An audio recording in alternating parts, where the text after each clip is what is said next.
हरे कृष्णा, राधे राधे। आज मैं आपके लिए इस वीडियो में पुत्रदा एकादशी व्रत कथा लेकर आई हूँ, जिसको सुनने व सुनाने से सारे पाप नष्ट हो जाते हैं। द्वापर युग में एक बार युधिष्ठिर ने श्री कृष्ण से पूछा, केशव, कृपा करके मुझे ये बताइए कि पुत्रदा एकादशी व्रत की क्या विधि है और उस दिन किस देवता की पूजा की जाती है। तभी श्री कृष्ण ने कहा, हे धर्मराज, आपका प्रश्न बहुत ही उत्तम है। ये सभी पापों को हरने वाली है। इसमें समक्ष मनोकामनाएं तथा सिद्धियों के दाता नारायण भगवान की पूजा की जाती है।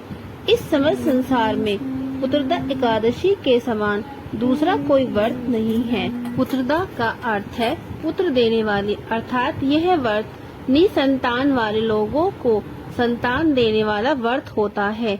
हे राजन, अब मैं आपको पुत्रदा एकादशी के बारे में एक कथा सुनाता हूँ। कृपया बड़े ध्यान से जरूर सुनना। एक समय भद्रावती नामक नगरी में सुकेतुमान नामक एक राजा राज्य करता था। उसके कोई पुत्र नहीं था। उसकी पत्नी का नाम सवैया था। राजा के पास धन, वैभव, राज्य आदि किसी भी प्रकार की कोई कमी नहीं थी, परंतु उसके कोई संतान नहीं थी। इसी कारण राजा और उसकी पत्नी दोनों बहुत ही चिंतित रहते थे। राजा के पितृ भी रो रो कर पिंड लिया करते थे और सोचा किया करते थे कि इसके बाद हमको कौन पिंड देगा। राजा को भाई, बांधव, धन, हाथी, घोड़े, राज्य और मंत्री, इन सब से किसी से भी संतोष नहीं मिलता था। वह सदैव यही सोचता था कि मेरे मरने के बाद मुझको कौन पिंडदान करेगा। बिना पुत्र के मैं पितरों और देवताओं का ऋण मैं कैसे चुका सकूंगा।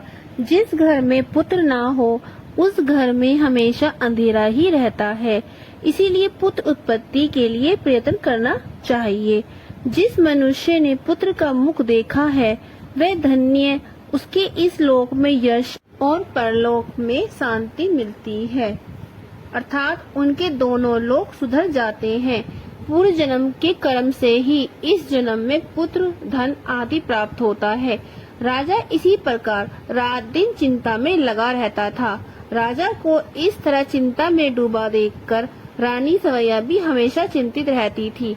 एक दिन राजा चिंता में इतने मगन हो गए कि उन्होंने अपने प्राण त्यागने का निश्चय किया, लेकिन आत्मघात को महान पाप समझकर ऐसा नहीं किया।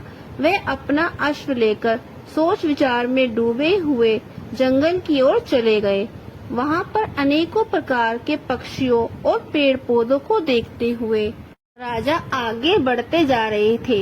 वन में राजा ने हाथी को अपनी मादा व बच्चों के साथ घूमते देखा।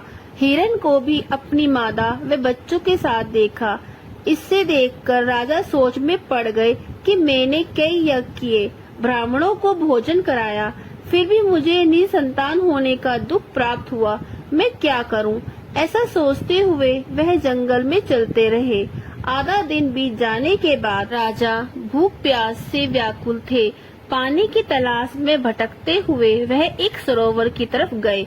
उस सरोवर में कमल पुष्प खिले हुए थे तथा बत्तखें विहार कर रही थी। तब राजा ने देखा तो सरोवर की एक ओर मुनियों का आश्रम बना हुआ था। उसी समय राजा की दाहिनी आंख फड़कने लगी। तभी राजा ने इसको एक शुभ संकेत समझा और घोड़े से उतरकर उन ऋषियों के आश्रम में जाने लगे। आश्रम में पहुंचकर राजा ने ऋषियों को प्रणाम किया और वहां आश्रम में बैठ गए। राजा को देखकर मुनियों ने पूछा, हे राजन, आपकी क्या इच्छा है? राजा ने पूछा, महाराज, आप कौन हो और यहाँ किस लिए आए हो? कृपया कर मुझे बताइए। तभी वह ऋषि बोले, राजन, 5 दिन बाद संतान देने वाली पुत्रदा एकादशी है। हम विश्वदेव हैं, इस सरोवर में स्नान करने के लिए आए हैं। यह सुनकर राजन बोला, हे महाराज, मेरे कोई संतान नहीं है। यदि आप मेरे से प्रसन्न हैं तो मुझे पुत्र प्राप्ति का वरदान दे।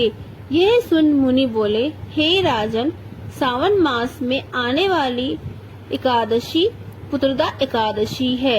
यह निसंतान को संतान प्राप्त करने वाली एकादशी है।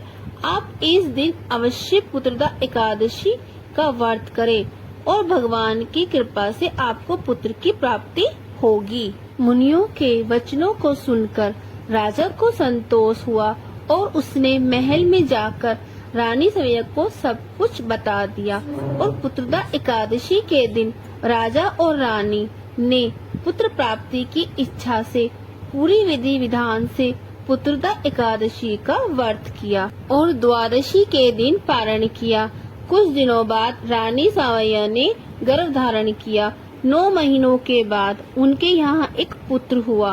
वह राजकुमार अत्यंत सुंदर, सूरवीर, यशस्वी और प्रजा का पालन करने वाला राजा बना। भगवान श्री कृष्ण बोले, हे कुंती नंदन, पुत्र की प्राप्ति के लिए पुत्रदा एकादशी का व्रत करना चाहिए। जो मनुष्य पुत्रदा एकादशी के महत्व को सुनता व सुनाता है, वह सांसारिक सुखों को भोगकर अंत में स्वर्ग लोक को प्राप्त करते हैं। पुत्रदा एकादशी का व्रत करने वाले व्यक्ति को सुबह उठकर स्नान आदि करके संतान प्राप्ति के लिए पति और पत्नी दोनों को स्नान करने के बाद पूरी विधि विधान से भगवान विष्णु की पूजा करनी चाहिए। इसके साथ पुत्रदा एकादशी की कथा सुननी चाहिए और बाद में आरती व हवन भी करना चाहिए। भगवान नारायण इस कथा को सुनने वे सुनाने एवं हुंकारे लेते हुए सभी पर कृपा करना, सभी की मनोकामनाएं पूर्ण करना। कथा को सुनते समय 1 लोटा जल और तिल व फूल जरूर ले और कथा सुनने के बाद तिल लोटे में डाल दे व फूल भगवान के चरणों में चढ़ा दे। फिर इस लोटे के जल को सूर्य को अर्घ दे। इस तरह आपका व्रत पूर्ण माना जाएगा।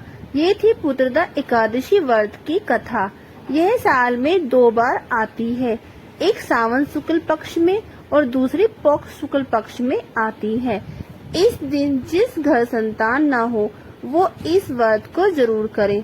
आपकी मनोकामना भगवान विष्णु जी अवश्य सुनेंगे और आपके घर एक लड्डू गोपाल जरूर आएंगे। इस दिन तो तुलसी पूजा अवश्य करें। अगर वीडियो अच्छी लगी हो तो लाइक, शेयर और सब्सक्राइब जरूर करें।